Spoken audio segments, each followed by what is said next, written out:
Hey everyone, welcome back.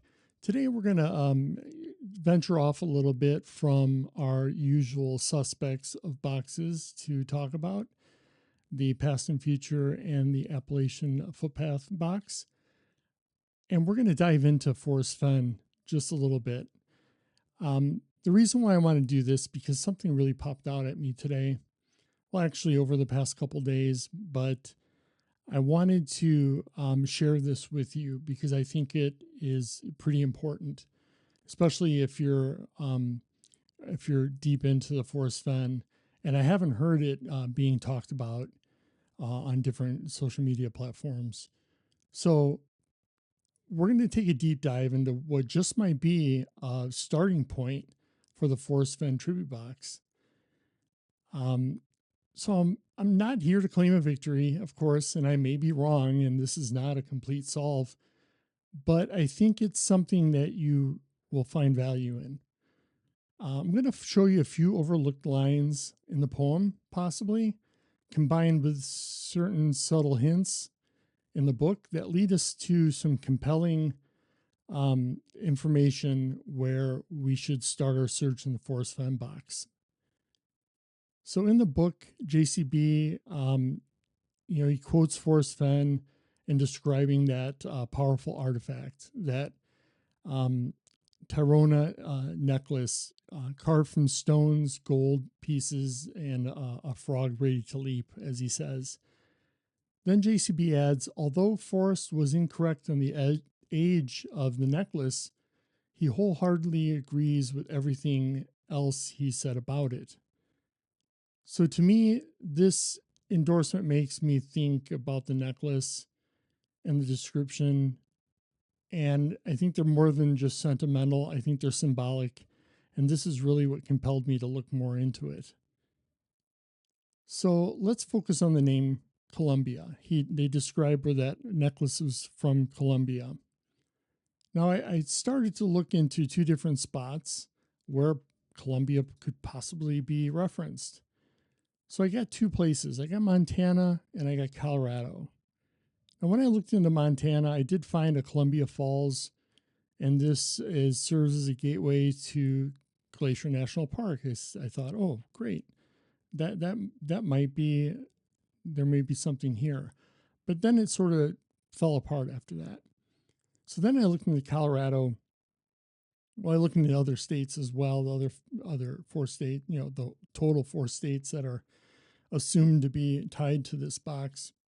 But Colorado had something very compelling, which the other states, New Mexico and Wyoming, didn't have anything that I could find, and that was Mount Columbia. So as I dug deeper into Mount Columbia, um, I found it's one of Colorado's tallest mountains. It's part of the Collegiate Peaks, so it includes Harvard, Yale, and Princeton. Just below it, we find Clear Creek Reservoir, White Star Campground, and two key creeks, Silver and Chalk. So let's place the poem to the connections of what I found. So the poem goes, now I want to walk, or I cruise along a road I know and park my car just off the side. So CR 390, a known route to several trailheads in the area, familiar, remote, and with plenty of places to pull off and begin a hike. Begin at where cool water flows and follow through the canyon round. So what I tied from what I found to the poem is Clear Creek or Silver Creek both qualify. They're alpine fed, cold winding through rocky canyons, right? So, okay, so what else did I find, right?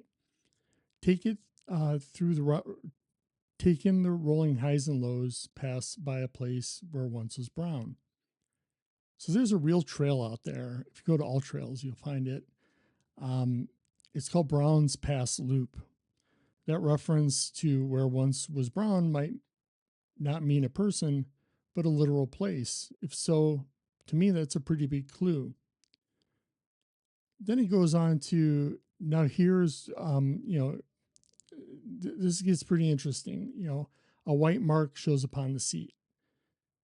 Now, I've heard a lot of different variations of what this could be, but this really stuck out to me. Between Silver Creek and Chalk Creek, we may have our white mark. Chalk, literally white, right? Flows south of Mount Columbia.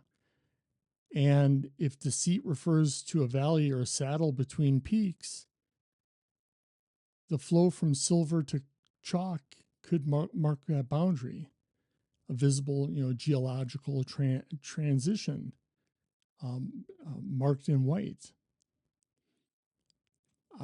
Stop just beyond the camper's blaze. White Star Campground. That site just before you hit these trail systems. Could this be the blaze? It's camper's blaze, not really a hiking blaze, right? I don't really know much about all this lingo. This is relatively new to me, but to me that seemed pretty compelling and it jumped out. So this is where the treasure is. Who knows, right? But the geography, the language, and the feel of this area match the tone of the poem to me. And that makes it worth looking at even more. So what do you think? Are we reading too much into this Creek names, or are these poetic descriptions mean to guide us through something with other visual features? Let me know what you think. But I have something else that I wanted to talk about.